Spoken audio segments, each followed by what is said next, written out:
peut-être envie de vous faire démarrer. Bon, on improvise. Hein. Allez, on y va. On va passer par là. Donc là, on est route du Buisson. Donc en fait, à Gros-Rouvre, il y a plusieurs hameaux en fait dans le village. Donc ici, comme je te le disais, on est au Buisson. Et je pense que j'ai fait le tour. Hein. Le Buisson, les Aizettes, les Aubries, la Surie, la Troche. Alors Gros-Rouvre, au départ, ça vient du latin. C'est Grossum Robourg. D'accord. Et ça veut dire donc le gros chêne. Parce qu'ici, à l'époque, on se situe dans le domaine des Carnutes. Les Carnutes, c'est un peuple celte. Et on dit même que cette partie du territoire des Carnutes était vraiment le milieu sacré. J'ai trouvé ça assez drôle quand je suis arrivée ici, parce que surtout en tant que Bretonne, de me retrouver finalement complètement par hasard, ou pas, dans un territoire qui porte vraiment une empreinte aussi celtique. Je viens quand même plutôt de la ville. C'est un petit peu déroutant au départ, mais encore une fois, plus le temps passe et plus j'apprécie cette proximité avec un environnement qui justement est apaisant et qui permet d'avoir une vie beaucoup plus proche des choses essentielles. Enfin, c'est comme ça que je le vis aujourd'hui, quoi. C'est vrai, c'est vrai, c'est vrai, c'est vrai. La croisée du Buisson, ouais.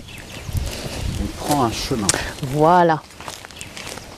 Oui, elle est rigolote, hein. Une petite bâtisse. Ouais. En fait, c'est un spectacle permanent. C'est vrai qu'en fonction de la lumière, en fonction de l'heure dans la journée, en fonction de la saison, c'est vrai que ça change en fait tout le temps. C'est pour ça qu'on ne peut pas s'en lasser finalement. Et en plus, on vit véritablement le rythme des saisons.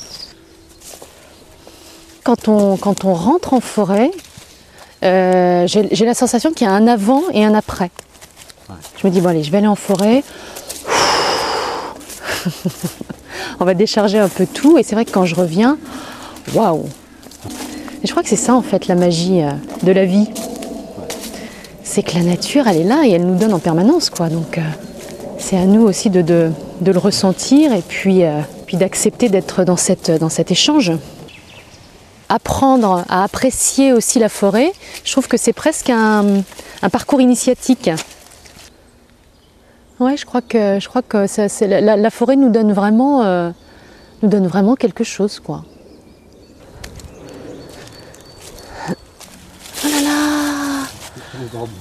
C'est incroyable! Le barbelé, il est passé dans l'arbre. C'est incroyable! L'arbre qui prend les barbelés. Ça sur le plan. Ah ouais. Ouais, t'as raison, c'est la revanche de la nature. Ouais. Yes! Mais je crois qu'aujourd'hui, les gens sont quand même en demande de retour à ces valeurs. Qu'on a perdu nous, effectivement, dans notre civilisation, mais qui perdurent, comme tu le disais tout à l'heure, quand tu parlais quand tu faisais la relation entre druides et chamans, qui perdurent effectivement chez les chamans en Amérique du Sud, ou je suis très proche des légendes bretonnes, celtiques, etc. Il y a vraiment une similitude entre ces ambiances bretonnes, avec notamment la forêt de Brocéliande, et puis effectivement nos forêts ici, quoi. Les druides se retrouvaient au cœur d'une émeton, clairière sacrée.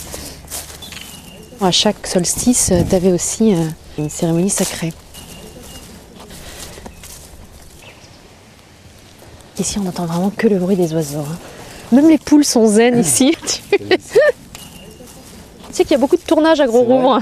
Il y a eu le tournage de Merlin. Effectivement, c'est un projet musical que je suis en train de développer autour des légendes arthuriennes. Parce que je suis passionnée de tout cet univers et de tout ce légendaire depuis que je suis toute petite. Ouais. Et justement, tu vois, on a fait le tournage à Gros-Rouvre. Il y a un pont pour moi, tu vois, entre les deux, vraiment.